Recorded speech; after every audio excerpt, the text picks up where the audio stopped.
du film Avenger Endgame mardi dernier, mais il n'y est pas allé. Je suis pas allé. Parce qu'il y avait un cours à donner, comme quoi l'enseignement est une vocation, mesdames et messieurs. Et comme il n'a pas vu le film, c'est impossible pour lui de gâcher les punchs. Mais le cinéma, c'est son domaine, parce que c'est ça qu'il enseigne au cégep de Saint-Jérôme. Philippe Lemieux, salut! Hey, bon matin. Comment ça, t'as pas vu le film? Là? C'est quoi l'affaire? Là? Pourquoi t'as vraiment... Les visionnements de presse sont souvent en pleine journée. C'est à 9 h le matin. Le film dure 3 heures. Et le temps de revenir au cégep à Saint-Jérôme, c'était foutu. J'aurais manqué tout mon cours. De toute façon, t'es pas là pour nous donner l'intrigue, les punchs, mais t'as sûrement plein de détails pour nous concernant cette saga énorme. Oui, mais d'ailleurs, faut le savoir, les réalisateurs ont publié une lettre sur les réseaux sociaux demandant gentiment aux fans qui vont voir le film de ne pas ruiner les punchs parce que c'est quand même malheureux maintenant sur Internet. On peut facilement trouver les fins des films la journée que ça sort. Alors, ça serait important, je pense, de rappeler aux gens de pas trop en parler en public quand on sait pas si les gens autour de nous l'ont vu ou l'ont pas vu. Là. Mais oui, on est devant un film événement. Ça arrive pas si souvent que ça. C'est pas juste un film, c'est vraiment majeur. C'est le 22e film de la série de Mon Dieu, 22e. Est-ce que c'est la plus longue série de films d'une même franchise, je dirais? Non. Ce qui est particulier, il y en a, par exemple, celle qui détient le record actuellement, c'est Godzilla. OK, oui. Le prochain James Bond sera le 25e. T'as bien raison. OK. Sauf que Godzilla, c'est depuis les années 50. James Bond, c'est depuis les années 60. Et cette franchise-ci, c'est 22 films en 11 ans. Ça a commencé en 2008 ben oui. avec Iron Man. Ça, c'est particulier, c'est spectaculaire, c'est très rapide. Et aussi, c'est qu'il y a une évolution. Alors que si on regarde n'importe quel film de Godzilla, essentiellement, le gros lézard, il sort de la mer, il détruit le village, il tue un monstre, puis il retourne à l'eau. Puis James Bond aussi, à part les derniers de Daniel Craig, où on a eu une petite évolution. Ouais. Mais dans les films de Marvel, par contre, là, vraiment, si on prend les personnages de Tony Stark ou de Captain America, même de Thor, on a une évolution des personnages de film en film. Ça change, ça évolue. Ils sont pas comme ils étaient il y a quelques films passés. Là. Et tu peux pas juste aller voir Endgames sans avoir vu les autres. Là. Ah non, c'est impossible. C'est impossible. C'est impossible, hein, oui. Non. Là, c'est impossible. On n'est pas obligé d'avoir vu tous les films précédents. OK. Mais déjà que c'est, si tu veux, le deuxième volet d'un film conçu en 2 parties. Alors, il faut avoir vu l'Avengers précédent. Mais ça, ce phénomène-là, est-ce que c'est rare? Il me semble, en cinéma, on se prive de plusieurs spectateurs.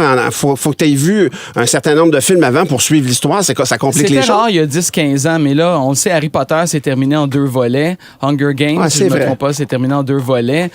C'est une mode maintenant de filmer, parce que surtout quand on a une distribution comme celle-là, avec une trentaine d'acteurs principaux, on est mieux de tout tourner en même temps. Ouais. C'est ça, puis même si ça prend des préalables, sérieux, ils battent déjà tous les records là, en visionnement. Oui, c'est ça, c'est déjà le public qui est là. Il y a un public qui les suit fidèlement. Surtout quand on termine avec un punch comme on a terminé l'année dernière avec Avengers, au moment où le méchant claque des doigts et fait disparaître la moitié de l'univers. Ben non, mais ça, il faut le savoir. Tout le monde le sait. Tout le monde le sait maintenant. Mais ça, c'est particulier parce que là, tout le monde veut savoir ce qui s'est passé puis comment on va régler la situation. Donc, c'est un film de 3 heures, je pense qu'il faut le dire, c'est important. Tourné comme le dernier film, entièrement avec des caméras IMAX. Alors, les gens qui ont accès à une salle IMAX, ça serait le format dans lequel aller le voir. Idéalement. Ça. Oui. C'est les 2 seuls films qui ont été entièrement tournés IMAX dans l'histoire du cinéma commercial à date parce que ça coûte très, très cher. Ce qui fait en sorte que le film-ci a un budget estimé, parce que ça n'a pas été annoncé officiellement, entre 350 et 400 millions de dollars. Bon, faut pas oublier qu'il dure 3 heures, qu'il y a à peu près un effet numérique dans chaque plan du film et qu'il y a une distribution d'acteurs qui coûte quand même assez cher.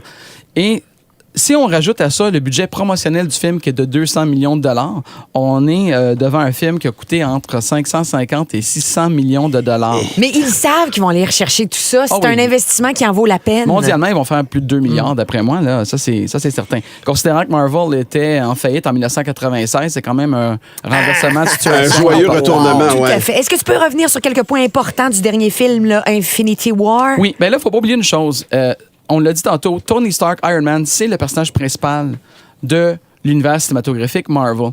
Et ce qui est intéressant dans le dernier film, c'est une scène que les gens n'ont pas remarqué vraiment, mais au début, quand on nous le présente, il parle à sa copine Pepper Potts, puis les deux discutent de la possibilité d'avoir un enfant. Oui. Et Doctor Strange arrive et interrompt cette conversation-là. Mais le film lui a donné par procuration un enfant sous la guise de Spider-Man, Ouais. en fait. Parce qu'on le sait, Iron Man, il est comme le mentor dans le monde des super-héros de Spider-Man. Il lui a donné son costume, il s'en occupe, il le traite comme si c'était son propre fils. Et il se sent responsable de lui. Et il lui arrive quoi dans le dernier film qu'on a vu? La pire chose qui peut arriver à un parent, c'est qu'il perd son enfant, dont il se sent responsable. Fait que les conséquences de ça, on va les voir sans doute dans le film qui sort aujourd'hui.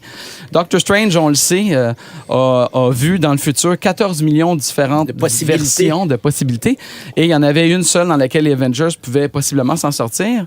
Et il fallait que Tony Stark soit de la partie. Alors, on sait vraiment là, que c'est Iron Man qui est le personnage principal de cette série-là. Ouais. Et rapidement, est-ce que ça s'arrête après ce film-là fini? ou ils vont continuer à faire du cash? Non, c'est clair qu'ils vont continuer à faire des films. On a des franchises comme Black Panther qui a brisé tous les records à l'époque où ils sont sortis. Il va en avoir un autre. Les Gardiens de la Galaxie est en chantier. OK. Doctor Strange aussi. Fait que c'est pas vraiment la haine de la game. C'est la haine de cette histoire-là. Ouais. OK. Hey, Philippe Lemieux, c'est Merci. passionnant. Merci beaucoup Merci. de Avec nous plaisir. parler ce matin. Ça sort aujourd'hui, là, pour vrai, pour tout le monde. Avenger Endgame. En semaine, dès 5h25. 96.9.